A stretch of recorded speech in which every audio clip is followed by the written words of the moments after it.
Okay. 64, 68. Wow, it's racing, it's going. 76, 78. Once it plateaus, we're going to stop. It's at 78, so is this a plateau? Okay, let's go. 81, 82. We'll stop at the 2-minute mark. 82, let's agree that it's plateau. Okay, let's end the poll so that people can see the screen, and then we'll go to the answer. So 61% chose B, and okay, so let's close this. So a trial was conducted to assess whether iron supplements used versus placebo prevents delivery anemia among iron replete Tanzanian women. 2 variables were used for the analysis: iron, yes, no; anemia, yes, no. If someone can catch this and say, wait, none of these things is the dependent variable is not continuous. So this is just a question, by the way. It is kind of a logistic regression, not a linear regression, but let's go. Okay, so what is the answer? Ooh, the answer is D, and people chose A and B. So let me, right? Dr. Abioye, are you here? Yeah, can you hear me okay? Yeah, fine. Tell us. Yeah, so I think that I'm realizing now that I think the framing of the question should have allowed B to also be correct in this case. Maybe we can hear from people for why they think B might be correct as well. So yeah. So let's go. Let's hear from people who thought B was correct as well. But what we saw was that, did we see that most people chose A as the answer? That's what I remember seeing. So I see that most people chose B, actually. Most people chose B. Oh, okay, not A. And so yeah. Okay, so who chose who? Okay, so let's hear. I actually chose B. Okay, tell us. Yeah, I was looking at it like the study was trying to assess whether use of iron supplement will result in anemia. So use of iron supplement is kind of the independent group. Nice. Okay. Factor. While the anemia, I just noticed that the anemia is the response, supposed to be the dependent. So I was a little bit confused that B the answer, D also the answer. So I just went for B. Okay, nice. Who went for 8? Can you tell us why? We have to admit that we even though we looked at these slides yesterday, Dr. Abioye, we did not do a good job at QC. You know, we discussed poll 1 but not poll 2. So my apologies to everyone if you were confused. Okay. Someone else? Yeah, who chose A? I know people are saying they were torn between B and D. And I don't know if there's a relationship there that people chose B because it's before you get to D. But who chose? Did anyone choose A, or do we move on? Let's move on because of time. Okay, so this thing here, regression by hand, you have to talk to somebody else to talk about this one, because this thing scares me and I don't do it. And most of the time you'll be doing your regressions.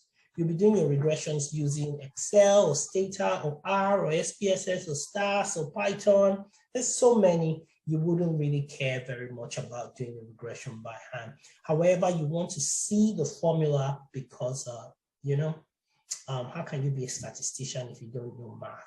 So I don't know math, so I'm not a statistician. Okay, let's move. Okay, so remember that we had started talking about the line of fit in a correlation. This line of fit is based, so the line of fit is called your regression line. And your regression line is based on what we're calling least squares. Now, just fun fact, there are other ways to do a regression that may not be based on least squares. You know, there's a, what's that thing called? An MLE regression, MLE. No, I can't remember, but just, oh, we're back here. Can we stop sharing the poll? Okay, so when you look at this, remember that I asked you how many lines you can draw here, and someone said infinite. The answer was infinite. You can draw infinite lines. Which of them do you think is the best? That is called the line of fit, the best line of fit, right? But let me show you, how do you determine, if you can draw infinite lines here, then how do you determine which of them is the best? And then, okay, nice graphics. You see, so you can draw a line this way, you can draw a line that way. You can draw a line this way, you can draw a line that way. How do you know which of them is the best? But there's supposed to be a slide that shows you those error things. Oh my God, did I move things? Okay, but I might have moved it for a reason. So let's talk about prediction, right? No, I should not have moved the slide. So you can see that you can draw lines in different directions. So how do you know which is the best? So we're going to move here. No, I did it for a reason. Let's do this one. Okay, so keep that in mind and let's do this.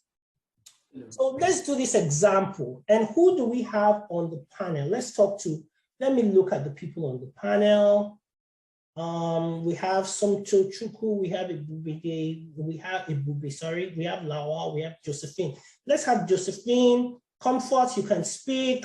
Baveline, so this is an all females. This is a power squad. If you're female, you want to join this group, unmute yourself and let's go. If your dog is barking in the background, your baby's crying, your mother's telling you to go do dishes, whatnot, do not unmute yourself. But if you're female, you want to join this squad, let's go. Okay, so Comfort, you can unmute yourself. Josephine, please unmute yourself, and Baveline. Let's do example 2. The mean SBP, that's your blood pressure in your hypertension trial, 150 millimeters at week 0. You're told that 30 minutes of exercise, B. Philip, I don't know if you're male or female. Well, let's unmute you. If you're male, we'll mute you back. You are told that 30 minutes of exercise weekly would reduce your blood pressure by 2.5 millimeters of mercury every week. What is your predicted mean SBP at week 4? So Josephine, unmute yourself, tell us the answer. The answer is on your screen, but I want us to walk, there's something we're going to do here. Okay. Yeah. Why? I'm not too sure, but what I understand by this, sure. Just look at the screen. What I understand by this is that the 150 is like the starting, prediction. Hold on for me, right? Just hold on for me. I'm not asking you to dig in. I'm asking you to look at the screen and we'll walk through together. So at the beginning, your blood pressure was 150 millimeters. If you exercise for 30 minutes every week, your blood pressure will reduce by 2.5. Okay?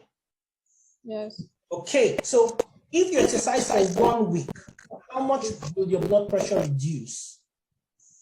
That would be 2.5 times 4. Okay, for 4 weeks, right? So that's 10, right? I can tell you that 2.5 times 4 is 10. So what will your blood pressure be at the end of week 4 if you started with a blood pressure of 150? So it will reduce, so you do 150 minus that 10 after 4 weeks. And that would be what? That would be 140. Exactly. That's what I'm saying. Just look at your screen. The answer is here. So when you say, I'm not very sure, I'm like, don't worry about being sure. Just follow us on the screen. Okay? Now, you're still on the hot seat. What if you measure your blood pressure at the end of 4 weeks and your blood pressure is 144? What will you say? Not 140. I would think that the exercise logic, 30 minutes exercise weekly, didn't really have much of an effect. Nice. Okay, Evelyn, what other thing will you think about? Evelyn, can you unmute yourself? Okay, nice, you're there. What other reason will you give? Okay, yes, another reason that I would think would be a time factor.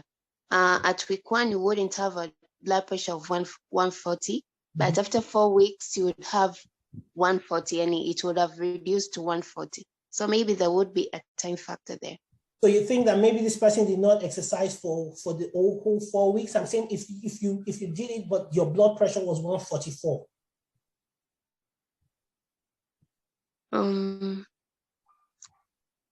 Pardon, what I'm saying is, yeah, exercise does reduce blood pressure. Yeah. But also how long you do the exercise reduces further the blood pressure. Right. We agree with that. Okay, let's move on. So Josephine has said maybe it does not work. Maybe it does not exactly work as we said, that it will reduce it by 2.5, right? But it's not exactly the case because there might be other things. I know people are raising their hands. I'm sorry, but because of time. And that's where we come to this point. Your blood pressure, we know that the best prediction is 2.5 per week. It does not mean that everybody who exercises for 30 minutes per week will have that reduction of 2.5 per week and 10 after 4 weeks. That's not what we're saying.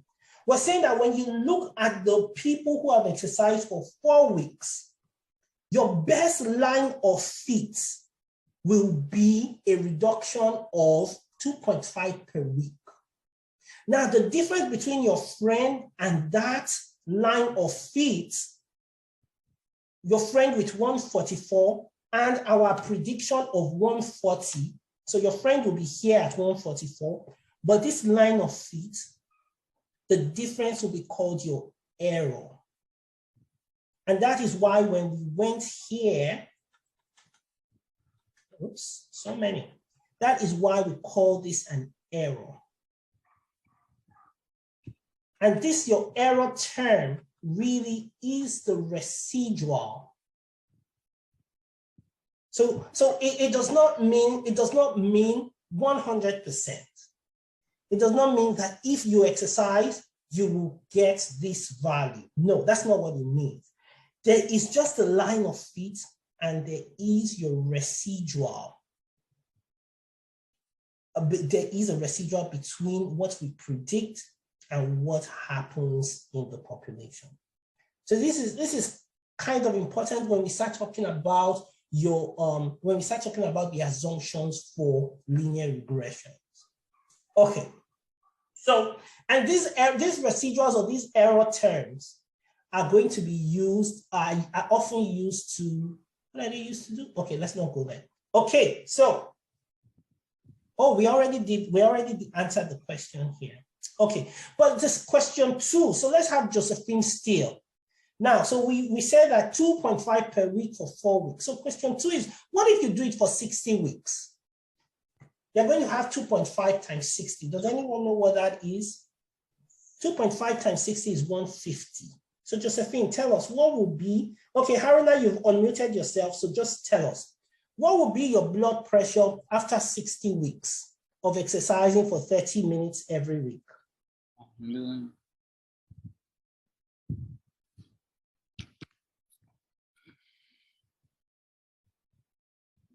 Abbas, tell us. We're running with time, so if you don't talk quickly. Based on the formula, mean that the individual will have 0 millimeter of mercury as the BP. Okay, excellent. That's on the calculation. That's on the calculation. But do you think that if I exercise for 60 weeks, my blood pressure is going to go to 0?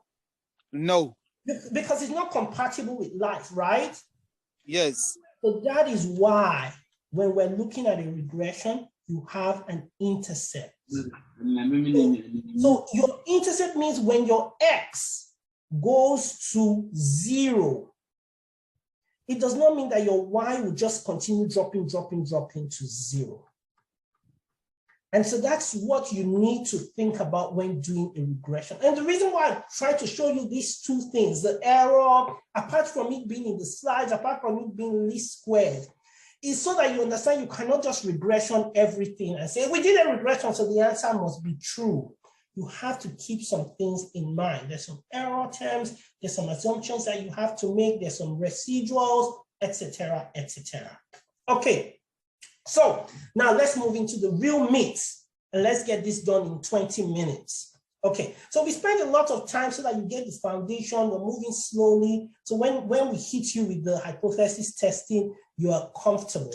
Okay, so you remember when we talked about correlation, we said there is a relationship between one. When one changes, the other changes. But in previous classes, we've talked about null hypothesis. So you did the t-test last week and maybe ANOVA, you must have talked about the null. Now, a very simple way of talking about the null is to say there is no relationship. Once you hear null, just say no relationship. Okay, so let's see. Abbas, Comfort, okay, B. Philip Taiwo, you can unmute yourself. If I tell you that I want to research whether lung cancer is caused by smoking, what is the null relationship what is the null hypothesis in my research?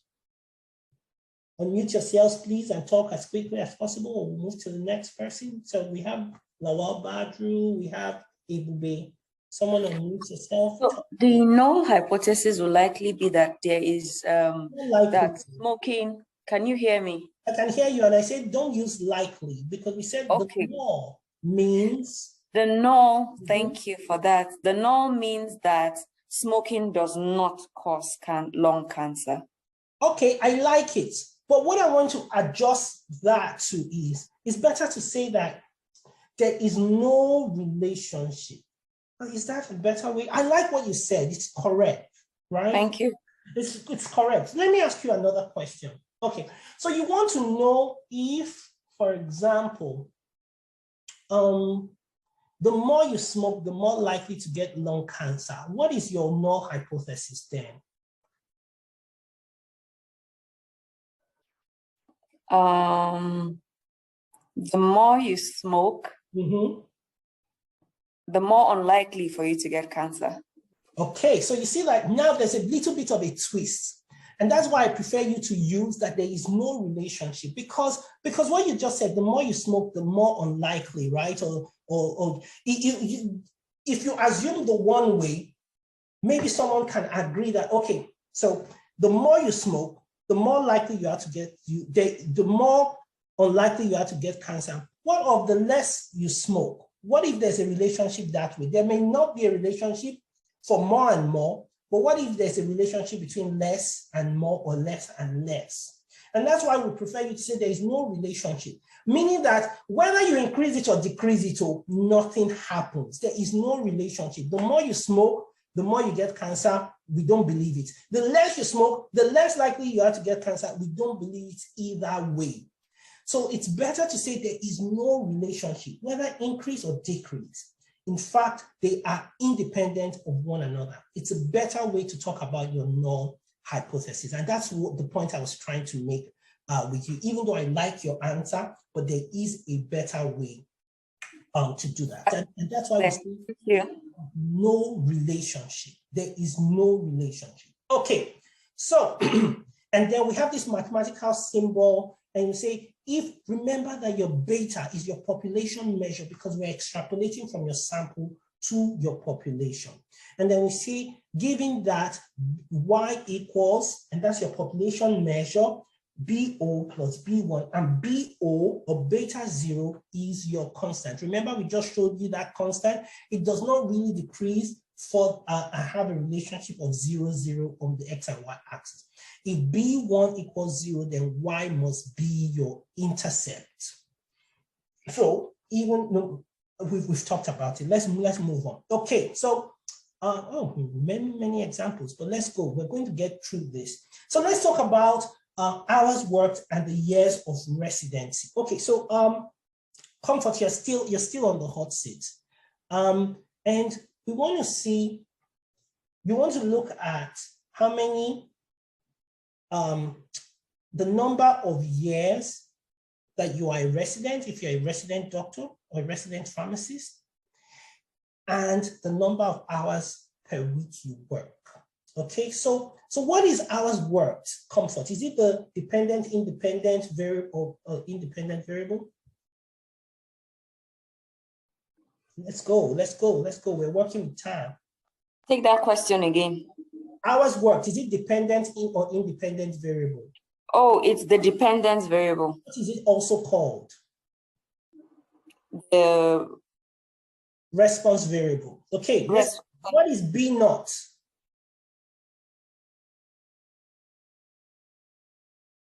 Anyone else know?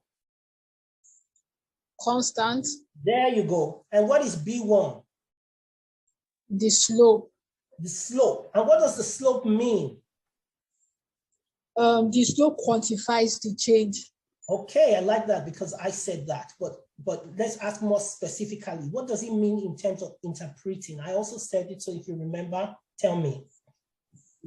I think it explains the magnitude at which the dependent and independent affect each other. Nice. I really like what you just said. I was about to say, Dr. Abioye sent this person some money, but that's at his discretion. But you're very correct. It's the magnitude of change. But when we're talking specifically, we're saying how much will your residency, number of residency years change for the number of hours worked to increase by 1 unit, right? How many, that's what your slope is. It's the magnitude of change, but in this case, it is how many, you see it's B residency.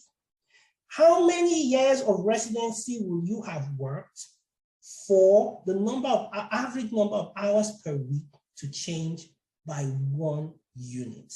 Okay, so we've jumped a little ahead, but let's move. So now we are now looking at what happens when it's Comfort. You're still on the hot seat, by the way. You just gave a true pass to Josephine, so please unmute yourself. Continue to unmute yourself. Okay, so we're looking at what the SPSS outlook looks like. I can't see my own screen because there's a bar at the top. What do I do? Should I escape? Okay, you know, there's that Zoom bar at the top that's blocking. Okay, no, this wouldn't work. I'll manage. Sharing my screen. Oh, I can pull it to the bottom. Okay, let's go. So we're saying, so when you look at your SPSS output, you see that at the top here, it says variables entered or removed. And it says dependent variable is hours worked. And Comfort told us that this is the average amount of hours worked. Something I like doing when I teach epi and bio is that I want the people learning to always say what they are talking about in full. You have to be specific, but you also have to say it in full. So hours worked is not just hours worked, but when we're looking at it, we said it is the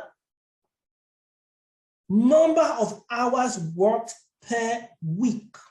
The number, so it's not just hours worked per year, per day, per week. So the dependent variable is hours worked per week. Okay, and then let's look below. Oops, what am I doing?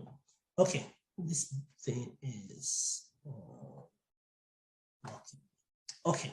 And then for this one below, we're looking at predictors. So just it was not Josephine, it was Comfort who told us that the number of residency years is the independent variable, I believe. Okay, so your predictors is your number, and it also says your constant. Your constant is also it's the measure of your y when your x is 0. Okay, so let's forget about that for now. So your predictors is the number of resident years. Okay, now when you look at, it gives you an ANOVA table, and I think we're going to skip this because what's important is your F statistic and your significance. But let's not do that, you know. And you see the slide says the ANOVA output that you get for free, meaning we didn't ask for it, but we got it for free. But let's go here. This is what's important. So let's start talking about, remember this guy. And someone said this formula follows us. And I said, yep, it follows you. It follows you. So let's go and let's see it in the statistical output. So that when you see a statistical output in a paper, you're not afraid of it because you know what exactly we're talking about. So let's look here. It gives us coefficients. And we see 70.062 is our coefficient. And this means that irrespective of your year, or so not irrespective, even if you are a 0-year resident, you will work 70 hours per week. Remember that your constant is when your X is, Ugochi has a hand raised. Please let's unmute her. Let's ask her to ask a question quickly. But this is your constant is saying when your number of resident years, which is the independent or predictor variable, is 0, you will still be working on average. And it's not you individually. On average, our line of fit, you see, we are pulling everything together. Our line of fit, not you individual, on average, you will work, a person, because I don't want to confuse you, a person will work 70 hours. And we see that that value is statistically significant. Sometimes the value is not statistically significant, and I don't think that matters. And maybe someone can tell us whether it does or not. But now what we are concerned about is whether this predictor predicts whether it agrees or disagrees with our null hypothesis. It gives us a coefficient of 0.97. And Josephine was telling us that this means that for every increase in the number of years that you work as a resident, for every, see, I get it wrong sometimes. This is telling us that for every, actually I was right, for every year increase that you work as a resident, your number of hours will increase by 0.97. That is what this coefficient says. It is the response in Y that happens for, did I get it wrong earlier? I may have, but this is the right interpretation. For every 1 year increase in your number of resident years, your dependent variable is going to increase by 0.97 hours. This is what this thing is telling you. But it is telling you also that the significance is greater than your alpha, which is 0.05. Your alpha is 0.05. And because it is greater, you will not reject the null. In layman's terms, and we really don't say this, but I'm going to say it, you will accept the null. And Comfort, what was our null? Our null is that there's no relationship between the number of hours the resident works in a week to the number of years that the resident has spent. And so if you fail, I'll let you ask a question, but if you fail to reject the null or if you accept the null, what does that mean? If you accept the null, it means that there is actually no relationship. Exactly. So, and in statistics, you don't say you accept the null. I just said that so that you will understand. It's you fail to reject it because, you know, I mean, I don't know why, but there's a theoretical, philosophical reason for, there's a difference between accepting it and failing to reject it. But you say you fail to reject it, not that you accept the null, but you use accepting the null. So ask your question. So simplistically speaking, based on this coefficients table, does that mean that if I've worked for 1 year and in my first year I worked for 70 hours, by the time I get to my second year of residence, the number of hours I would be working for is 70.1 plus 0.97 hours. Is that what this generally means? Exactly, and that is why this formula is important.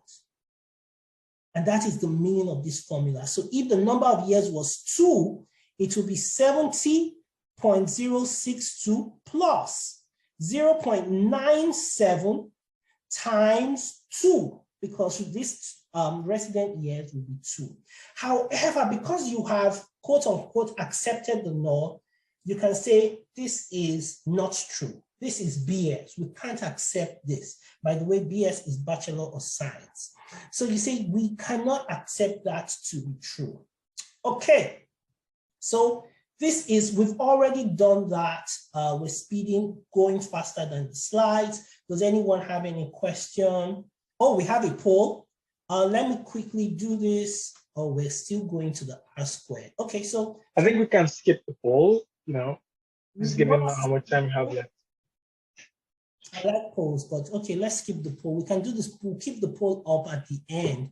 But does anybody, and so let me ask one person, what is the implication of this? So Comfort, you're still on the hot seat. Let's just take it away. What's the implication? Remember that you don't just do science for science sake. I mean, and that's my thinking, So what's the implication here? If you find out that it does not matter how many years of residency. It means that you would always be working for 70 hours every week on an average. So you're not going to become a senior resident and say, well, my time is reduced, right? So you're correct. Yeah. Whether you're first year or third year, your average working time is likely to. So don't hold your breath that things will get better. I like that. Thank you very much, Comfort. So we are skipping poll 3. We'll keep it up. So we've already talked about this, that there are other types of regressions, and maybe we'll handle that in future. Okay, let's talk about the R square. And this is the last thing. We're going to knock it out in 6 minutes. So I know that we went slow, then at the end, we went really fast. And someone might say we should have taken things slower at the end because it's more complex. But I wanted us to understand the foundation and you'll be able to follow, So maybe we can do better with time, but I kind of like this. If there's anyone that still has questions, you can wait at the end, or you can ask the question in the chat. Dr. Zomotayo and Abioye will be happy to explain this. Okay, now let's talk about R squared. Remember what we said about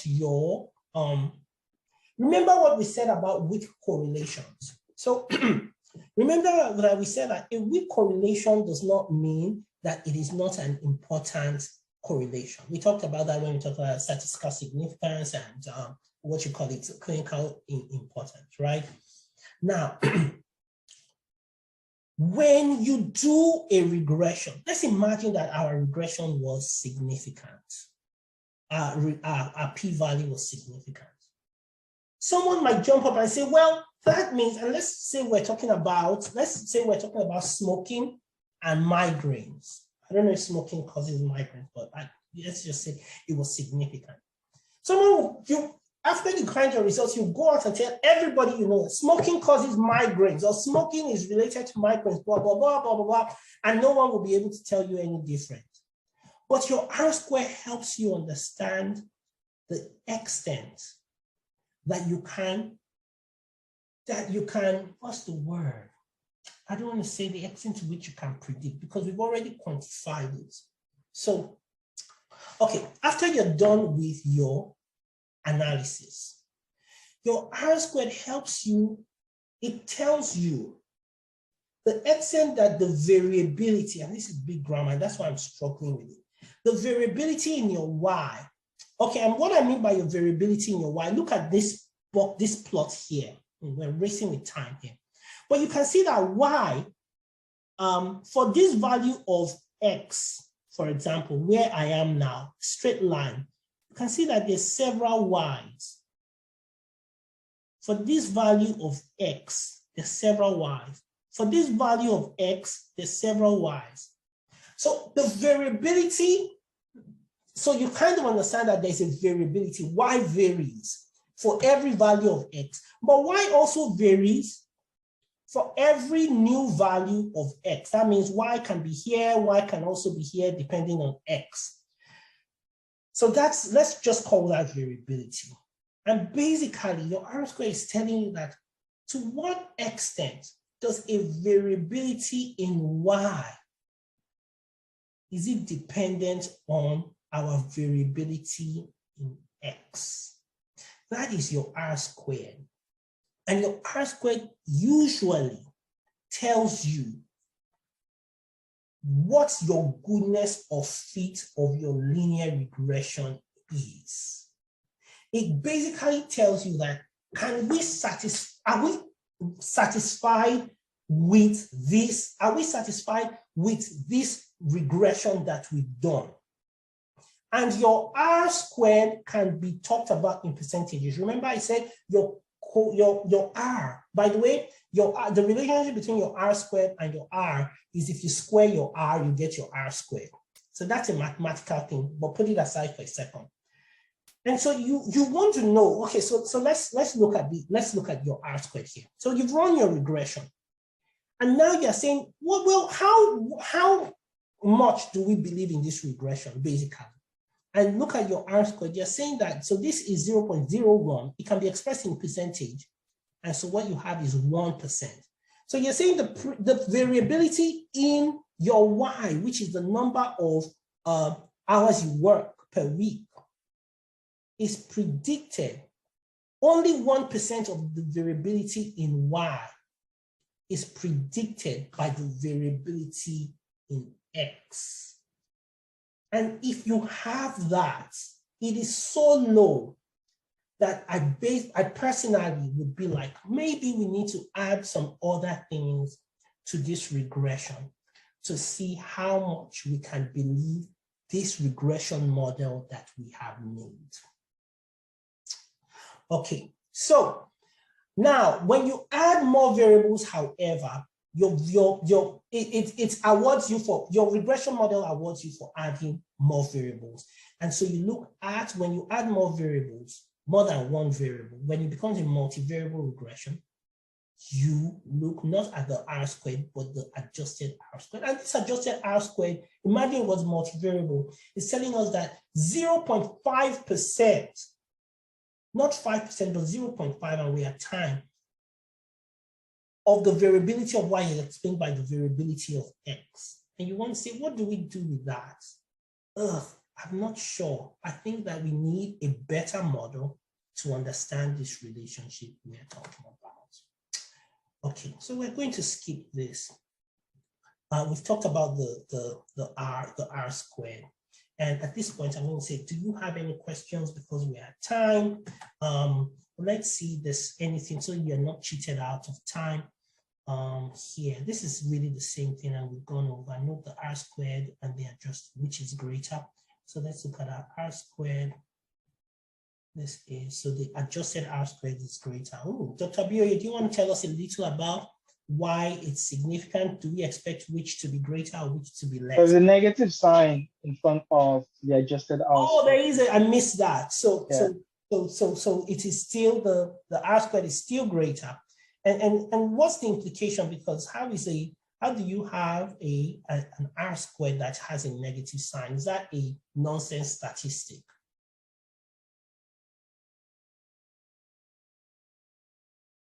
I don't know. Because I guess, basically it's just to say that there's really very little of the variation in mental health that is determined by the hours worked in this data set. Right. There's so many other things that are at play here.